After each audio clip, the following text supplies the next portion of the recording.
اگلے زمانے میں پارس کی حکومت بڑے زوروں پر تھی۔ گرد و نواح کے بہت سے جزیرے بھی اس کے ماتحت تھے، جس کی وجہ سے سلطنت بڑی وسیع تھی۔ وہاں کا بادشاہ وسیع ہے۔ وہاں کا بادشاہ بڑا عادل تھا، جس کے پاس مال وزر بے شمار تھا۔ تمام رعایا بادشاہ سے بہت خوش تھی۔ اس کی سلطنت کا سبزہ گویا موسم بہار کی آغوش موجود تھا۔ اس بادشاہ کے دو بیٹے تھے۔ بڑے بیٹے کا نام شہریار اور چھوٹے کا نام شاہ زمان تھا۔ باپ کی وفات کے بعد شہزادے شہریار نے عنان حکومت سنبھالی اور چھوٹے بھائی کو بہت سی فوج و خزانہ دے کر مختار کی حکومت دی۔ شاہ زمان بڑے بھائی کا شکریہ بجلا کر رخصت ہوا اور دونوں امن وچین کی زندگی بسر کرنے لگے۔ ایک دفعہ شہربار نے اپنے بھائی کو بلایا۔ شاہ زمان نے وزیر اعظم کو کاروبار حکومت سونپا اور خود بھائی سے ملنے کے لیے سفر پر روانہ ہوا۔ راستے کے پہلے قیام میں کافی رات گزرنے کے بعد کسی ضروری کام کے یاد آنے پر واپس آنا۔ چنانچہ رات کو دو ملا زمان خاص کے ہمراہ چپ چاپ محل میں داخل ہوا۔ وہاں پہنچ کر اس نے ایک نہایت دل خراش نظارہ دیکھا کہ اس کی ملکہ اپنے غلام کے ساتھ کو خواب ہے۔ اس کی غیرت نے لمحہ بھر توقف کی اجازت نہ دی اور فوراً تلوار ایچ کر 2 دنوں کے سر قلم کر دیے۔ ان کے قتل کے بعد خاموشی سے اپنے سفر پر روانہ ہو گیا۔ شاہ زمان نے اس واقعہ کا کسی سے ذکر نہ کیا۔ وہ اس غم و غصہ کی حالت میں سفر کرتا رہا۔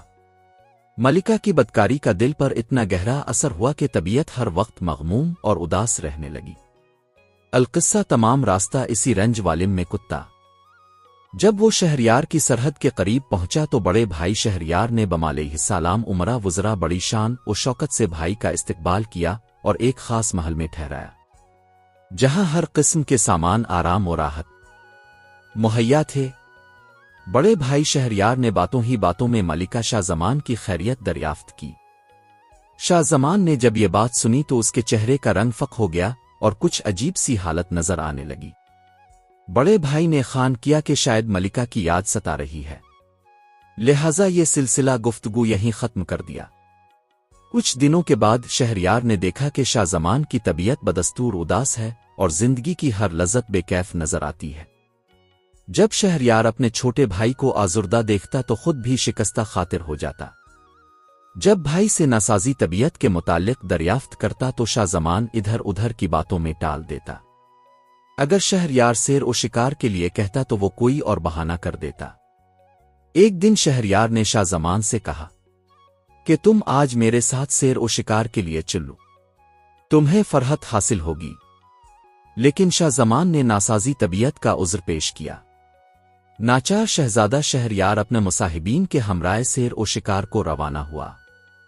شاہ زمان اپنے کمرے کے دروازے بند کر کے چھپ کر ایسی جگہ بیٹھ گیا جہاں سے شہزادہ شہریار کے باغ کے چاروں کونے صاف نظر آئیں۔ رات کے وقت اچانک شہریار کے محل کا چور دروازہ کھلا اور میں عورتیں پر تکلف لباس پہنے باغ کے درمیان پہنچ گئیں، جنہیں شاہ زمان اچھی طرح دیکھ رہا تھا۔ لیکن شہرہ رہا شہزادہ شاہ زمان خود ایسی جگہ بیٹھا ہوا تھا کہ باغ سے کوئی شخص اسے دیکھ نہیں سکتا تھا۔ ان سب عورتوں میں سے 10 نے اپنا لباس اتار دیا۔ اب شاہ زمان نے دیکھا جن عورتوں نے اپنا لباس اتارا ہے دراصل وہ حبشی مرد ہیں۔